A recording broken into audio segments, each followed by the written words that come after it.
வணக்கம் நண்பர்களே. நம்ம டிஸ்க்ளைமர் எடுத்துக்கிறோம். நம்ம செபி ரிஜிஸ்டர் அட்வைசரோ ஆர்ஐஓ கிடையாது. நம்ம இங்க பேசக்கூடியது எல்லாமே தகவலா மாத்திரமே பார்க்கப்பட வேண்டும். இது யாருக்கும் முதலீடு சம்பந்தமாகவோ, பங்குகளை வாங்கவோ, விற்கவோ நம்ம எந்த ஆலோசனையும் கொடுக்கப்படல. எல்லா தொழிலும் ரிஸ்க் இருக்கும். ரிஸ்க் புரிஞ்சுட்டு எச்சரிக்கையோட தொழில் செய்யும்போது எல்லாமே நல்லா இருக்கும். நம்மள ஆதரிக்கிற அனைத்து நல்ல உள்ளங்களுக்கும் நன்றி. வளமுடன் வாழ்க.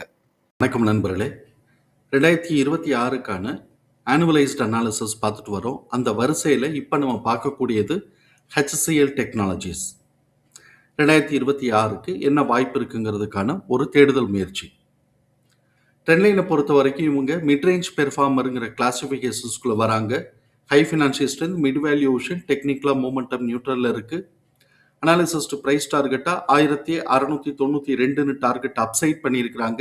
நம்ம இந்த வீடியோ ரெக்கார்ட் பண்ணக்கூடிய தருணத்தில் 1642ங்கிற லெவலில் ட்ரேட் ஆகிக்கிட்டு இருக்கு. இவங்களுடைய பிஇ வேல்யூஷனை செக் பண்ணும்போது கரண்ட் இயருக்கும் சரி, 1 இயர் ஃபார்வர்ட் பியும் சரி, ஃபேர்லி வேல்யூன்னு சொல்லிட்டு இண்டிகேட் ஆகிக்கிட்டு இருக்கு.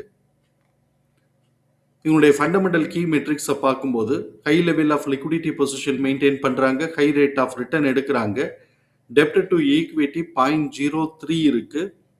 இது வித்தின் தியரிட்டிக்கல் லிமிட் தான். பிஇ அண்ட் பிபி ரெண்டுமே நம்மளை பொறுத்த வரைக்கும் இது எக்ஸ்பென்சிவ் வேல்யூஷன். நம்மளை பொறுத்த வரைக்கும் இது எக்ஸ்பென்சிவ் வேல்யூஷன். பட் இவங்களுடைய பெர்ஃபார்மன்சஸ் அண்ட் ஸ்கோப்பை பார்க்கும்போது பிஇ இன்னும் கொஞ்சம் க்ரோத்துக்கான ஆப்பர்ச்சுனிட்டி இருக்குன்னு சொல்லலாம். பட் பிபி நம்மளை பொறுத்த வரைக்கும் இது எக்ஸ்பென்சிவ் வேல்யூஷன். பெக்கோட டிடிஎஃப் பார்த்தோம்னா 29.9 இருக்கு. இது நம்மளை பொறுத்த வரைக்கும் இதுவும் ஹை வேல்யூஷன் தான். நெட் கேஷ் ஃப்ளோ 1.4 மைனஸில் இருக்கு. அதே மாதிரி ப்ரீவியஸ் இயரில் நிஃப்டி 50யோட ரிலேட்டிவ் ரிட்டர்ன் -26.4 கொடுத்துருக்குறாங்க. பார்ப்போம் இந்த வருஷம் எப்படி அவங்க பெர்ஃபார்ம் பண்ண போறாங்கன்னு. 1 இயர் பீட்டா ஸ்கோர் 1.18ங்கிறதுனால ஹை வாலட்டாலிட்டிங்கிறத கவனத்தில் எடுத்துக்கிறோம்.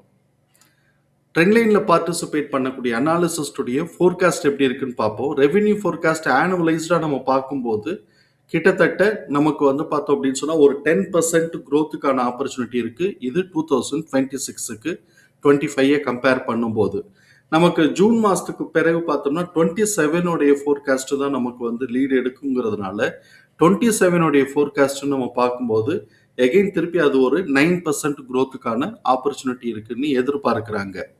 இபிஎஸ் உடைய ஃபோர்காஸ்ட் ஆனுவலைஸ்டாக இப்போ இருக்கக்கூடிய இதில் இப்போ 2026க்கு 0.5 க்ரோத்துக்கான ஆப்பர்ச்சுனிட்டி இருக்குன்னு எதிர்பார்க்குறாங்க. இவங்களுடைய ப்ரைஸ் ரேஞ்சஸை நம்ம சார்ட்டில் மார்க் பண்ணியிருக்கிறோம். நமக்கு இந்த கவனத்தில் இருக்கக்கூடிய ப்ரைஸ் ரேஞ்சஸை பார்க்கறதுக்கு முன்னாடி 2025 எப்போ ஹை வச்சிருக்கிறான்னு பார்க்குறோம். 2025 ஜனவரி மாதம் ஹை வச்சிருக்கிறாங்க. High value 2012. லோ 1303. ஏப்ரல் மாதம் லோ வச்சிருக்கிறாங்க. அதுக்கப்புறம் அது சைட்வேஸில் போயிருக்கு. ஸோ இப்போ இந்த சூழலில் இந்த வருஷத்துக்கு எப்படி இருக்க போகுது அப்படிங்கிறத நம்ம பார்க்கலாம்.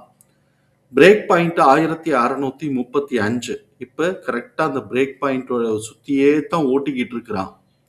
நல்ல ஸ்ட்ராங் அப்சைட் மூவ்மெண்ட் கொடுத்தான்னால் நம்ம கவனத்தில் இருக்கக்கூடிய ப்ரைஸ் ரேஞ்சுங்கிறது 1840லேருந்து 1967. அதை உடச்சி மேலே போகிறான்னா 2200லேருந்து 2344. அதுக்கும் மேலே போகிறதுக்கு வாய்ப்பு இருக்குன்னா 2549லேருந்து 2676.